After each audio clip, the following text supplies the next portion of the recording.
TCU and Baylor on upset alert. Texas A&M kicks off SEC play and much more in Texas college football. I used to rock and roll all night and party every day. Then it was every other day. Now I'm lucky to find a half hour a week in which to get funky. We're fixing to pick 'em.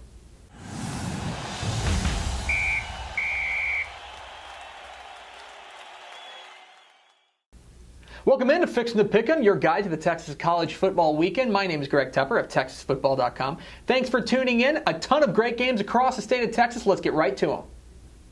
3:45 p.m. Saturday on the South Plains of Lubbock at Jones AT&T Stadium. It's the number 3 TCU Horned Frogs visiting the Texas Tech Red Raiders, a suddenly dangerous Texas Tech team. I understand why people have TCU on upset watch this week. After all, they were a little bit lackluster defensively against SMU, while Texas Tech is coming off of a big win over Arkansas. I think these two offenses are about equal, but I still think TCU, even without a lot of defensive starters, has the edge defensively. Pat Mahomes is going to get some big plays for the Texas Tech offense, but I think that Trevon Boykin and company are going to hit enough big plays for TCU to put them over the top. I think it's close, but give me the Horned Frogs.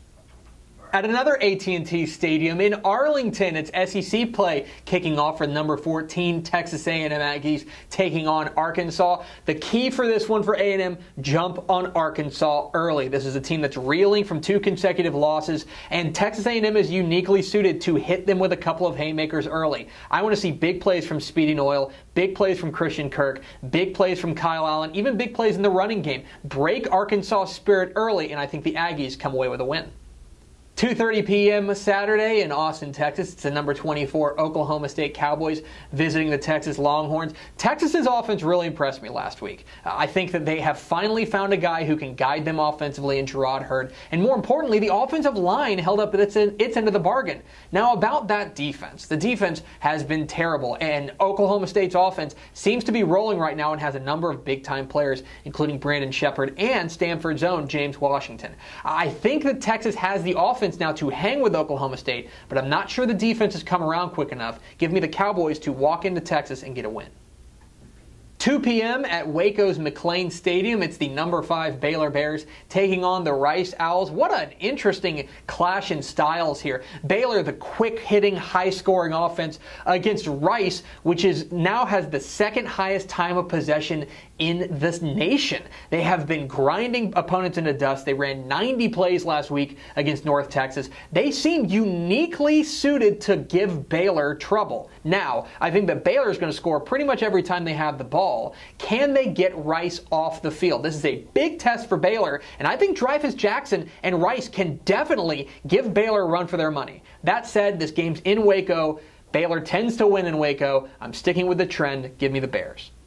Another intrastate clash in this one as Texas State visits Houston at 7 p.m. on Saturday. I've got big-time concerns about this Texas State defense after giving up 56 points to Southern Miss last week. Meanwhile, Houston, coming off of a bye week and coming off of a big win over Louisville, comes home in front of what should be a raucous crowd in Houston. I think that #H-Town takeover is for real. I think Greg Ward makes big plays and the defense continues to come up with turnovers. Give me the Cougs.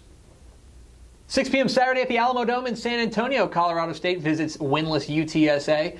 I like UTSA. I really do, and I think they're going to put it all together. I like quarterback Blake Bogenschutz. I actually like what I saw from the offensive line last week, and the defense had its moments against Oklahoma State.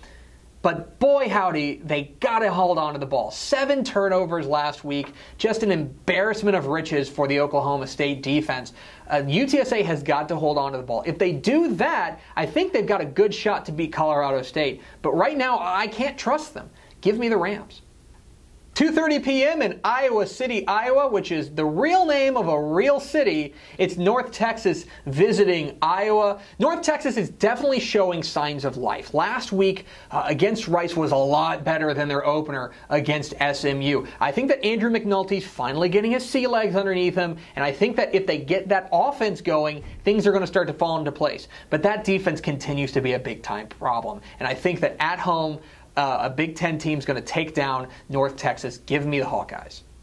7 p.m. at Sun Bowl Stadium in El Paso, it's UTEP welcoming in intrastate rival Incarnate Word. FCS team against an FBS team, so you're going to lean with UTEP. But I want to see how UTEP's defense comes along after giving up oodles of points to New Mexico State last week. I need to see progress on this defense. It's not going to come easy. Incarnate Word's got some weapons, including quarterback Trent Britton. But I do think that UTEP, especially with Ryan Metz now at the quarterback spot, I think they've got enough firepower to get past them. But what their defense does is going to say a lot more about them going forward. And finally, 6 p.m. at Ford Stadium in Dallas, it's James Madison visiting SMU. James Madison, a president you know so little about that you didn't realize this is not James Madison. This is James Madison. SMU rolls.